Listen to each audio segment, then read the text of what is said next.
भारत ने मिसाइलों के क्षेत्र में कुछ ऐसा किया जहां दुनिया हैरान है, क्योंकि यूरोप हो या फिर अमेरिका, शायद अभी तक दुनिया में किसी ने ऐसा नहीं किया। कुछ लोग अब भी DRDO की क्षमताओं पर सवाल उठाते हैं, शायद इसलिए कि DRDO ने देश को फाइटर जेट का अभी तक स्वदेशी इंजन नहीं दिया। लेकिन जो लोग DRDO की क्षमताओं पर सवाल उठाते हैं, उन्हें मालूम होना चाहिए कि भारत का यही DRDO बजट के हिसाब से मिसाइल परीक्षण के मामले में अमेरिका से भी ज्यादा सफलता हासिल कर चुका है।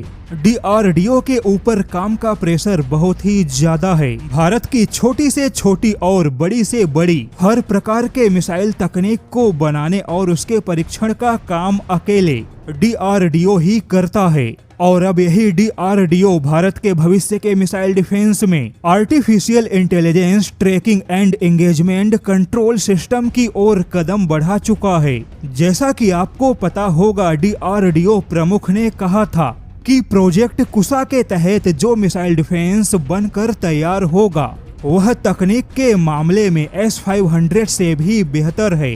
तो यह जान लीजिए कि DRDO प्रमुख ने यह दावा ऐसे ही नहीं किया, क्योंकि अब खुलासा हुआ कि भारत के भविष्य के मिसाइल डिफेंस में आर्टिफिशियल इंटेलिजेंस बहुत बड़े पैमाने पर शामिल होगा। लेकिन यह कोई सामान्य आर्टिफिशियल इंटेलिजेंस नहीं है, बल्कि यह एक ऐसा मॉडल है जो दुश्मन के मिसाइलों के डेटा से तुरंत सीखेगा दुश्मन के मिसाइल का अगला कदम क्या होगा, इसका भी सेकंड के 1000वें हिस्से में अनुमान लगाएगा। दुश्मन के मिसाइल की चाल, उसकी गति, उसके डिकॉय तकनीक को सेकंड के 1000वें हिस्से में पहचान करेगा।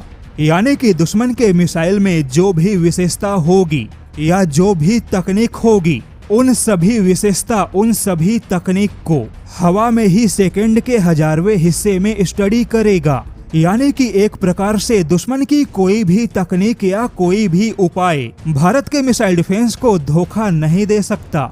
और भारत का मिसाइल डिफेंस कुछ इसी प्रकार से अत्याधुनिक होगा। भारत का यह सिस्टम अमेरिका के C2BMC सिस्टम यानी कि command and control, battle management and communication से भी बहुत ही ज्यादा आगे का सिस्टम है। स्वीडिश रक्षा जानकारों ने तो यहाँ तक कह दिया कि भारत की ऐसी तकनीक यूरोपियन देशों के लिए बनाना अब भी केवल एक सपना है, क्योंकि यूरोपियन देशों के पास में मिसाइल डिफेंस की ऐसी कोई परियोजना है ही नहीं। केवल अमेरिका ही ऐसी तकनीक पर काम कर रहा है। लेकिन अमेरिका की यह तकनीक यूरोप को कोई फायदा नहीं दे सकती। यूरोप की डिफेंस कंपनियां केवल हथियारों के निर्यात में फंसी हैं और उसी निर्यात के हिसाब से हथियार बना रही हैं, जबकि बड़े लॉन्ग रेंज की सुरक्षा दे पाने में यूरोपियन डिफेंस कंपनियां नाकाम हैं।